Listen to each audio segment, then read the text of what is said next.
Was Disney's Snow White remake cursed from the very beginning? Or did a series of missteps culminating in a rumored backstage showdown turn a potential blockbuster into a full-blown Hollywood disaster? The story of Rachel Zegler and Snow White is a wild ride, a cautionary tale of good intentions gone sideways. And it all started with a role that should have been a dream come true. Rachel Zegler, fresh off the buzz of West Side Story, was handpicked to be Disney's new Snow White. This wasn't just any role, this was Snow White, the fairy tale that built the Disney empire. It was supposed to be the golden ticket, the kind of part actresses spend their entire lives chasing. But almost immediately after the casting announcement, the fairy tale started to unravel. Instead of celebrating a beloved classic, Zegler's press tour seemed designed to ignite controversy.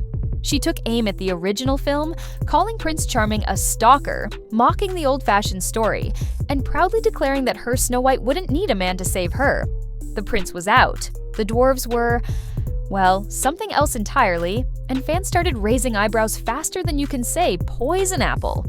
But it wasn't just the story changes that had people talking, it was Zegler herself, and a certain quote that would soon come back to haunt her. Because amidst all the reimagining and modernizing, Zegler exuded a confidence that some saw as bordering on arrogance. "People will always come see me, no matter what," she reportedly stated, "and everything I do, people will wait in line to see." These words, brimming with self-assurance, would soon echo in the deafening silence of empty movie theaters. As the release date loomed, something truly bizarre started happening. Zegler began posting videos of herself alone, in completely empty theaters, not just once, but multiple times. She shared these images, seemingly oblivious to the devastating message they sent. It was as if the rows of vacant seats weren't screaming a story of plummeting audience interest. For those watching online, it was deeply uncomfortable, like witnessing someone in complete denial as a very public failure unfolded before their eyes. But while Snow White seemed to be sinking fast, across town, a movie nobody expected anything from was exploding. The Minecraft movie. Industry insiders had written it off as a joke, a guaranteed flop. Instead, it became a phenomenon. Critics loved it, fans flocked to theaters, and the cash started rolling in. In fact, get this, Minecraft reportedly made more money in the US in a single weekend than Snow White earned globally after 3 weeks. That's when the whispers started. The rumors of a confrontation, and the name on everyone's lips was Jack Black. Black, the voice of Poe the Panda, and a star in the unlikely Minecraft hit, allegedly stepped into the Snow White storm. Behind-the-scenes accounts paint a picture of him questioning Zegler about her handling of the mounting backlash, specifically her habit of dismissing all criticism as just hate from trolls. "Do you think calling fans trolls is helping?" he supposedly asked her, cutting straight to the core of the problem. What happened next is shrouded in conflicting stories, but all accounts agree. It was a turning point. Some say Zegler became incredibly emotional. Others claim she stormed off set in anger. A few even whisper of a breakdown in front of Disney executives. Whether therapy was sought, as some rumors suggest, the timeline is clear. The Snow White press tour went silent. Disney started issuing vague damage control statements. Zegler's usually vibrant social media presence went dark, at least for a while. Had the pressure finally become too much? Internally, the film itself was reportedly in chaos. Insiders leaked stories of major editing decisions happening at the last minute, entire scenes and storylines being slashed just weeks before release. Test audiences described a Frankensteinian mess, tonally inconsistent, emotionally flat, and preachy, like two completely different movies crudely stitched together. Even Disney CEO Bob Iger, the man himself, was allegedly rattled, receiving dismal test screening reports and demanding answers about how a supposed billion-dollar slam dunk had veered so dramatically off course.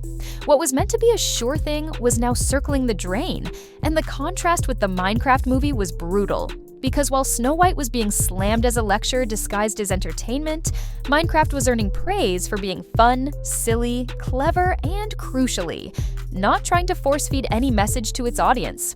Theaters showing Minecraft were filled with dancing kids, laughing parents, genuine joy, the very magic Disney used to conjure effortlessly. This comparison hit Disney hard. Snow White, intended to be empowering, came across as self-important, even condescending. Longtime Disney defenders were admitting something felt deeply wrong. The fairy tale remake, meant to solidify Disney's cultural dominance, was instead raising uncomfortable questions. Had the studio completely lost touch with what audiences actually wanted? So, what really went down between Zegler and Black? The details remain murky. Was it a heated exchange at a press event? Did it happen behind closed doors during frantic reshoots? Or was there no face-to-face confrontation at all, just tense messages relayed through representatives? Whatever the truth, the story spread like wildfire. The image of a Hollywood veteran calling out a rising star resonated deeply. It felt like a perfect snapshot of a larger cultural shift, a growing resistance to what many perceive as Hollywood's increasingly agenda-driven storytelling. Productions that feel more like statements than stories have been wearing thin on audiences for a while, and this moment brought that tension into sharp focus. Zegler, meanwhile, tried to keep up appearances, filtered selfies, inspirational quotes, reposted fan support, but the energy had shifted. Her content felt strained, like someone desperately trying to appear unaffected while drowning in pressure. And in today's hyper-connected world, that kind of disconnect doesn't go unnoticed.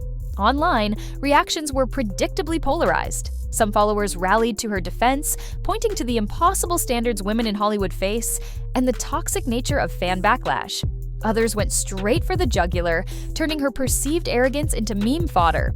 Her rapid descent from breakout star to internet punchline played out in real time, amplified across social media. Behind the pristine walls of Disney headquarters, panic reportedly set in. PR teams went into overdrive, marketing budgets were slashed and redirected. Reshoots were ordered with frantic urgency. Executive meetings became pressure cookers, filled with desperate attempts to salvage a rapidly escalating disaster. And again, the Minecraft movie rubbed salt in the wound. While Disney executives scrambled, Minecraft casually sprinted past $300 million globally. Snow White wasn't just failing at the box office, it was experiencing what industry insiders call an implosion of expectations. This wasn't just about disappointing numbers, it was about a fundamental breakdown in the relationship between Disney and its audience, a betrayal of trust that could have long-lasting consequences for the studio's brand. The rumored Jack Black confrontation became symbolic of everything that had gone wrong. One voice of reason in a room seemingly filled with chaos, desperately trying to steer the production back on course, while others doubled down on a vision that felt increasingly out of touch. Some say he humiliated Zegler. Others say he simply spoke a truth that no one else dared to voice. Sometimes the audience is right, and dismissing every critic as a troll isn't just bad PR, it's delusional. This tension became a mirror, reflecting deeper problems not just in this one production, but in Hollywood's current mindset as a whole. From over-marketed moralizing to tone-deaf messaging, the clash between Zegler and Black felt like a clash between two competing visions of entertainment, one rooted in heart and joy, the other obsessed with optics and statements. If reports of Zegler's emotional distress are true, it's not just about one actress reaching her breaking point. It's about the potential crumbling of Disney's entire live-action remake blueprint, a business model that once seemed bulletproof, now showing serious cracks. The warning signs have been there for a while: diminishing returns, growing audience apathy, critical backlash. But Snow White might be the loudest alarm yet. What's becoming increasingly clear is that fans don't want nostalgia repackaged as lectures. They don't want beloved classics filtered through a corporate checklist. They want authenticity, joy, and magic, the very qualities that made these stories timeless in the first place. And if even someone with Jack Black's star power and goodwill couldn't right this sinking ship, maybe it's time for Disney to fundamentally rethink its approach. Because this isn't just about one film failing, it's about a legacy teetering on the edge. Disney's magic wasn't built on focus groups or messaging strategies. It was built on emotion, wonder, and heart. And when audiences sense those elements are missing, they respond. Not with polite disappointment, but with their wallets and their voices. They skip the premieres, they post the memes, they call out what feels disingenuous. Audiences aren't lining up for moral lessons that feel forced down their throats. They're showing up for fun that feels genuine. They want characters they can cheer for, stories they can escape,